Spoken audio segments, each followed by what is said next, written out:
हम लोग अशोक के बारे में कुछ डिस्कशन करेंगे अभी थोड़ा।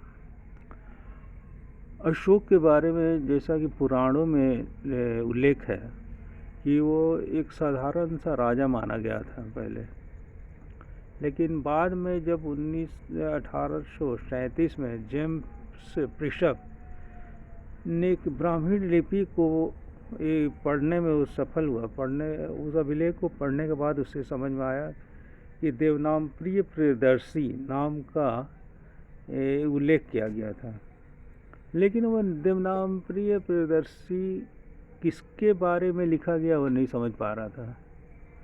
वो काफ़ी इस पर रिसर्च हुआ, पहले उसका बहुत सारे अभिलेख मिले, सब में देवनाम प्रिय प्रियदर्शी का उल्लेख था, लेकिन ये क्लियर नहीं हो पाया था कि ये किसका नाम है, देवनाम प्रिय। उसके बाद आते हैं 1915 में एक मास्की अभिलेख मिला, और मास्की अभिलेख में अशोक प्रियदर्शी लिखा हुआ था।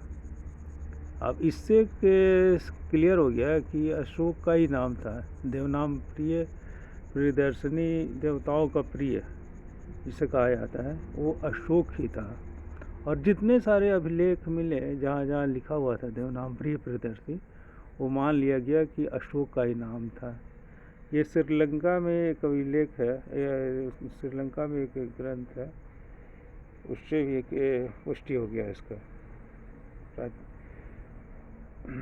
ठीक है, इसके बाद आते हैं बौद्ध साहित्यों से हमें पता चलता है कि बिंदुसार के मरने के बाद अशोक के भाइयों में काफ़ी उत्तराधिकार के लिए संघर्ष हुआ था। और इसमें माना जाता है, बहुत साहित्य में लिखा है कि इसमें 100 भाइयों को मार दिया है, लेकिन तारानाथ ने लिखा है कि वो 6 भाइयों को ही मारा था। इसमें काफ़ी प्रमाणिक नहीं है ये कहानी इस पर। इससे फिर आते हैं अशोक के राजा बनने के बाद कलिंग युद्ध बहुत बड़ा टर्निंग पॉइंट था। कलिंग युद्ध के बाद उस हजारों आदमी मारे गए, जिससे अशोक काफ़ी द्रवित हो गया।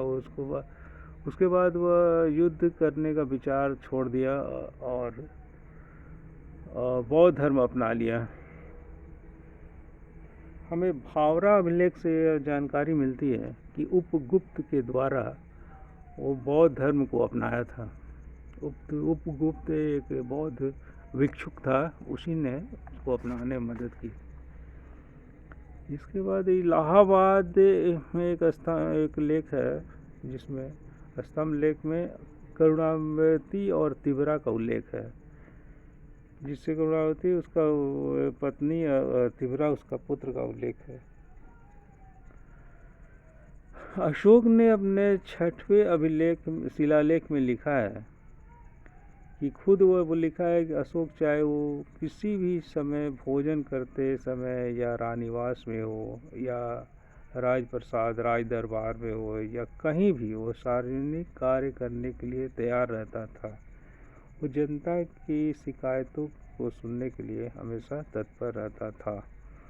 वो खुद 6वें शिलालेख में लिखा गया है, जो आज हमें ये देखने को नहीं मिलता है। तो साधारण जनप्रतिनिधि को भी समय नहीं रहता है मिलने के लिए।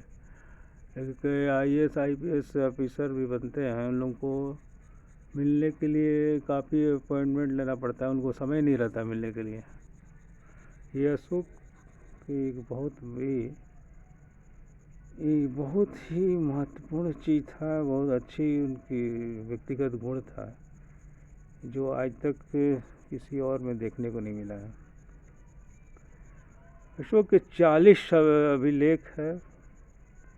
अशोक का शिलालेख अभिलेखों से उसका सीमा निर्धारण भी होता है।